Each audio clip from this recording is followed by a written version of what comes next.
Yang terbaru, viralnya berita tentang seleb TikTok dan Instagram, yang juga istri anggota kepolisian Kota Probolinggo, melabrak siswi SMK yang sedang magang di sebuah swalayan, karena merasa tidak puas dengan pelayanan sang siswi tersebut. Hal ini berbuntut panjang karena pihak sekolah akhirnya melaporkan kejadian yang menimpa siswinya tersebut kepada Polres Probolinggo. Terlepas dari siapa yang benar dan siapa yang salah atas kejadian tersebut, kita bukan 1-2 kali menjumpai berita semacam ini. Berita tentang oknum atau keluarga oknum kepolisian bersikap tidak sepatutnya, atau bahkan arogan terhadap orang lain. Apakah memang semua anggota kepolisian mempunyai sikap yang sama? Atau ada alasan lain yang bisa dijelaskan secara ilmiah? Sebelumnya, mari kita menengok jauh ke belakang, bagaimana sejarah kepolisian yang sekarang kita kenal saat ini bermula. Mari kita mulai. Dikutip dari laman resmi Kepolisian Negara Republik Indonesia. Jauh sebelum kemerdekaan Indonesia, atau tepatnya pada zaman Kerajaan Majapahit, Mahapati Gajah Mada membentuk pasukan pengamanan yang disebut dengan Bayangkara yang bertugas melindungi raja dan kerajaan. Selanjutnya, di masa kolonial Belanda, pembentukan pasukan keamanan diawali oleh pembentukan pasukan-pasukan jaga yang diambil dari orang-orang pribumi untuk menjaga aset dan kekayaan orang-orang Eropa di Hindia Belanda pada waktu itu. Pada tahun 1867 sejumlah warga Eropa di Semarang merekrut 78 orang pribumi untuk menjaga keamanan mereka. Wewenang operasional kepolisian ada pada residen yang dibantu asisten residen. Tugas kepolisian dipertanggungjawabkan pada Jaksa Agung. Pada masa Hindia Belanda terdapat bermacam-macam bentuk kepolisian, seperti polisi lapangan, polisi kota, polisi pertanian, polisi pamong praja, dan lain-lain. Sejalan dengan administrasi negara waktu itu, pada kepolisian juga diterapkan perbedaan jabatan bagi bangsa Belanda dan pribumi. Pada dasarnya pribumi tidak diperkenankan menjabat bintara, inspektur polisi, dan komisaris polisi. Untuk pribumi selama menjadi agen polisi diciptakan jabatan seperti mantri polisi, asisten wedana, dan wedana polisi. Kepolisian modern Hindia Belanda yang dibentuk antara tahun 1897 sampai 1920 adalah merupakan cikal bakal dari terbentuknya Kepolisian Negara Republik Indonesia saat ini. Beralih ke masa pendudukan Jepang.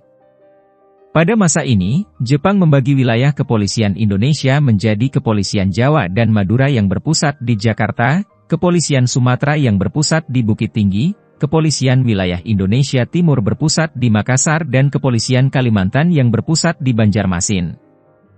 Tiap-tiap kantor polisi di daerah meskipun dikepalai oleh seorang pejabat kepolisian bangsa Indonesia, tapi selalu didampingi oleh pejabat Jepang yang disebut Shidokaan, yang dalam praktiknya lebih berkuasa dari kepala polisi.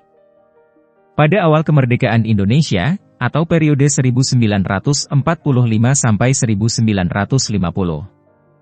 Tidak lama setelah Jepang menyerah tanpa syarat kepada sekutu, pemerintah militer Jepang membubarkan Peta dan Gyugan, sedangkan polisi tetap bertugas, termasuk waktu Soekarno dan Hatta memproklamasikan kemerdekaan Indonesia pada tanggal 17 Agustus 1945. Secara resmi, kepolisian menjadi Kepolisian Indonesia yang merdeka. Inspektur kelas 1, atau Letnan 1 Polisi, Muhammad Yasin, Komandan Polisi di Surabaya, pada tanggal 21 Agustus 1945 memproklamasikan pasukan polisi Republik Indonesia sebagai langkah awal yang dilakukan selain mengadakan pembersihan dan pelucutan senjata terhadap tentara Jepang yang kalah perang. Juga membangkitkan semangat moral dan patriotik seluruh rakyat maupun satuan-satuan bersenjata yang sedang dilanda depresi dan kekalahan perang yang panjang. Sebelumnya pada tanggal 19 Agustus 1945 dibentuk Badan Kepolisian Negara oleh Panitia Persiapan Kemerdekaan Indonesia. Pada tanggal 29 September 1945 Presiden Soekarno melantik Raden Said Sukanto Tjokrodiatmojo menjadi Kepala Kepolisian Negara. Kepolisian Republik Indonesia terus mengalami revolusi seiring bertambahnya umur Republik ini.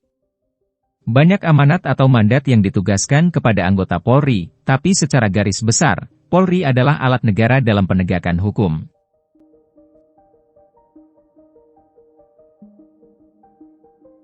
Sebenarnya, narsis, arogansi atau perilaku apapun yang tidak patut di tubuh anggota kepolisian, yang sering kita jumpai di beberapa berita viral, adalah masalah individu, karena sejatinya selain penegakan hukum, polisi adalah pengayom masyarakat. Dikutip dari laman alodokter.com, orang dengan gangguan kepribadian narsistik punya rasa percaya diri yang berlebihan, tetapi enggan berempati terhadap sesama. Mereka juga merasa dirinya sangat hebat dalam segala hal. Bukan cuma sampai di situ, ada lagi beberapa ciri-ciri penderita gangguan kepribadian narsistik yang bisa dikenali, yaitu arogan dan ingin dikagumi secara terus-menerus. Iri pada orang lain dan yakin bahwa orang lain iri pada dirinya. Ingin dikenal sebagai sosok yang superior, meskipun tidak memiliki prestasi atau pencapaian yang mendukung. Sering melebih-lebihkan pencapaian. Adanya harapan orang lain patuh dan ingin dilayani.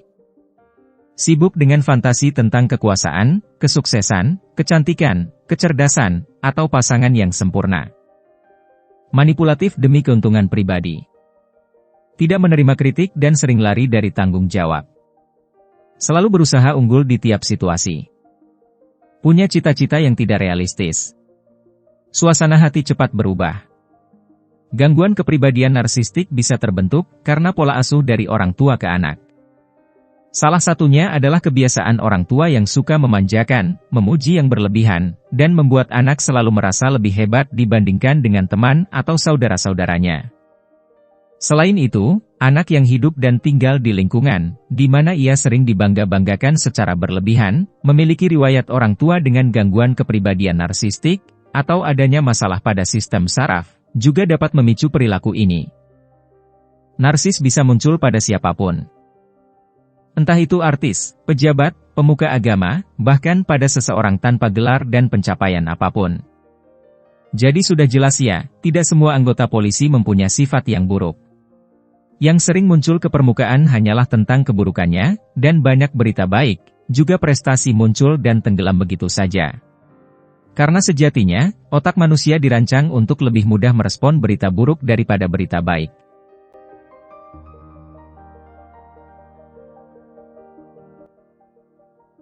Simak pengetahuan seru lainnya di channel Lemari Buku Bapak. Dadah.